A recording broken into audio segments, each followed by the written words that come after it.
Good morning and welcome to Coffee Talk from New York.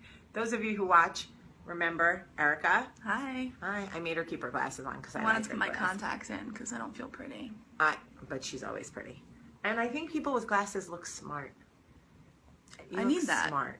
You do. I need to look smart these days. But you are smart. She's smart.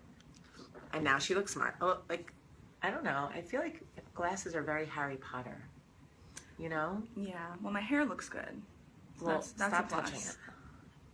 It's been like 3 days too. I go a whole week without washing my hair. It's a good blowout. It's a good blowout. Oh, this one goes like weeks without doing your hair. They know how gross I am. You think they don't know? But it kind of looks like a little straggly some days, but then at the end of the day, it's still straight, no frizz. Like, she had a few flyaways yesterday. I was like, yes, I have 10 sprays for that. Oh my God, there's an app for that. Flyaway app. Okay. So, I can't even sip it. It's so hot. Listen, Jamie runs on Dunkin', but it's Do I look very here? hot. It's crazy. I Right can't remember. there. All right. All right, so we wanted to talk about the notion that in how many times we get invited to do things, and we are either the type of person who's like, yes, I'm going. I don't care what I look like. Oh, I don't have a bathing suit. I don't care. Oh, I look ugly. I don't care. I'm the person. I'm not a planner. I'm not an overthinker most of the time, unless it has to come to my kids. Then I make myself crazy. But I'm an overthinker. All right. I'm not. So we're like the odd couple. So when somebody invites me to do something, I just do it. I'm like, okay, cool. I'm coming. I don't know anyone. No problem. Like, I'm just going. This one is the opposite. If you invite Erica to do something, it has to be an environment where she feels completely comfortable. She goes to the opposite thought process. So I go to okay, I'm going. What do I need to do to I need to go. She goes to I don't know, it's expensive, it's a long ride out there, I'm tired. I'm usually tired. It's usually my reason. I don't have the right clothes, I'm not wearing the good bra, it's all because... Everything has to be, in my life, usually, I like things to be perfect. Yes. And I have gotten better. I would say in the last year, lot better. Even, really seen progress in the last year. Obviously, it's been a work in progress for the past several years. But where I just kind of have surrendered to the fact that it's not going to be perfect. And I want opportunity and to meet new people. And so I always think, because I also believe in fate and being in the right place at the right time. And I said, you know what? Today could be the day that something great happens. So... yeah, this is the mindset. So I've been going more and not, you know what, if I'm tired or if I don't have makeup on or, try to bring some lipstick in my bag. You never know. You never know.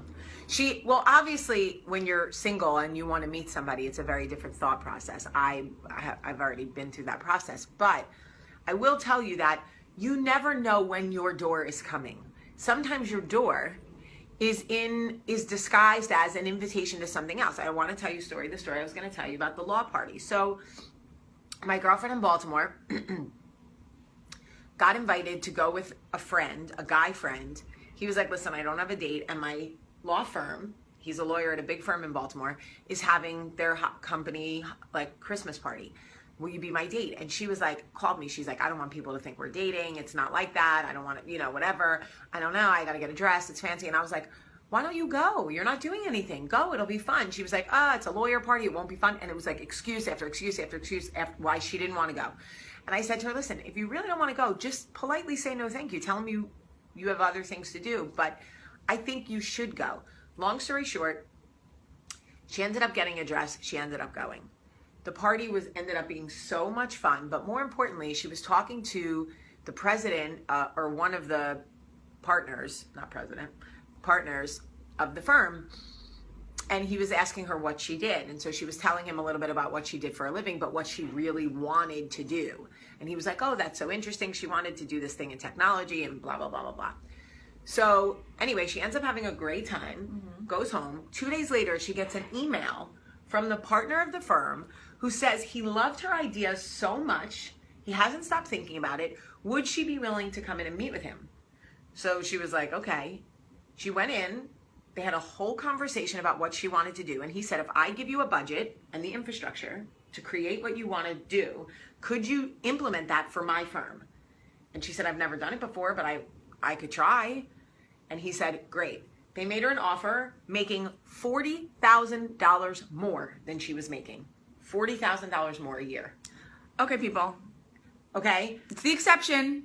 It is the exception, not the rule. But what I'm saying is, the more times you But say let's yes, live for the exception. Absolutely. Let's try for the 100%. exception. I'm hoping that I could be the exception. We all are. The problem is also is a lot of times we go into situations, we say yes to things for a certain expectation.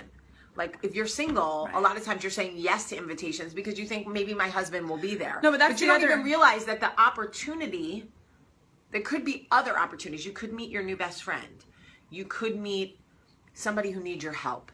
You could meet somebody who's going to give you your next job. Well, that's maybe how you have to think about it, because it's also, I believe in manifesting and the way you think about things. People are always like, if you're looking for it, it's not going to come. So like, how do you not look for something? How do you turn your brain, that part of your brain off? You can't. I mean, I can. If you're single and you want to meet someone, you go out with the intention of meeting someone. Alcohol.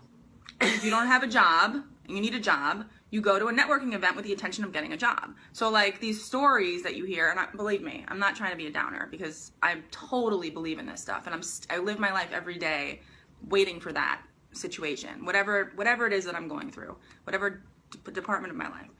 So, but it's still like, this is something that always confuses me because people say, don't look for it. Don't think about it. But that's what you should think about it, but you should be positive. So like, what is it? Which one is it?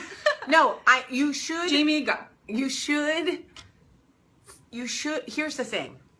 You should have a vision for what you want in your life and stay true to that vision. For example, if you want to marry a man who loves to run, you're a runner, you want to marry somebody who loves running, they're into what you're into, they have the same hobbies and interests and whatever you want a partner to do marathons with. This is not me, by the way. I would never want that. I'm using this as an example. I want to jog. You're I not want a jogger. Okay, I don't want any of that. I want to walk my dog. But I'm saying, like, if that's what you're into, if you know you're a marathon runner and you want a partner in life who does that. But that's a little thing. But I'm saying you're not going to start dating somebody who hates running, who thinks running is a waste of time. No, you would, because you try to put you're constantly putting square pegs in round holes going, well, I really want someone who likes coffee. He hates coffee, but he loves to cuddle, so I'll do that. It drives me insane. Well, but let's also, I'm here to speak the other side, right? Your partner in life is not going to like everything you like to do. Okay, this coffee talk is about invitations in life. Yes. When you get invited to things, yes. I understand that sometimes it is scary to say yes. We think of all the reasons why we should say no. That's true. It is easier to literally come up with 50 reasons to say no than it is to say yes because you are scared, intimidated. I have friends in Birmingham who the first 3 times I asked them to go to lunch, to do anything, they said no to me. And I was like, okay. One girl sent me a message on Facebook and was like, listen, I'm weird. Like, I have a hard time saying yes to invitations. Like, I see pictures of you and your girlfriends. You're all so beautiful. It's intimidating. And I'm like, you're beautiful. But I can understand that sometimes social, like, invitations can be scary. We start comparing ourselves to other people. Will they find me interesting? Will they find me funny? Is it worth it? Can I afford it? All of those things. All I'm saying is as long as the invitations are coming, you don't have to say yes to everything. If you're the type of person who immediately tries to think of the 50 reasons why you should say no, try to pick one a week that you say yes to. That's a good start. Work up the courage to say yes. The courage, and also a lot of people are busy and tired from their lives, from their jobs. I'll talk from my experience. I'm could be tired some days or nights, and I don't go out a ton, but you know, I try to push myself to say yes once in a while, or once a week, like she's saying, or once every 2 weeks even, because you never know. Because you never know, and because life is meant to be lived. If you say no to every opportunity and every invitation, how much living are you missing? And by the way, 9 times out of 10, when I say yes and go out to whatever, whether it's a drink with a friend or a party or a happy hour or whatever, I have fun. 9 It's like times out of sex. 10. How many times they want to have sex and you're like, I don't know. But then you start doing it and you're like, why did I say no? This is so fun. I love this. And also, don't put pressure on yourself to carry out the mission you think you're meant to have. exactly. Like, so you didn't meet your husband tonight. but what else? What else good happened? But- you tried but- a new drink. Right. You had Caught a you had buzz. fun. You were with a friend you hadn't Did seen in a karaoke. while. I love that. You caught up. You had a great time. 100%. And you went to bed and you're like, I had a great time tonight. And then you can start See? your day. Yeah, that's been happening to me. I love that. Okay. We love you so much today. It's Friday. You made it. I love you so much. Have a great day. Bye. Have a good weekend.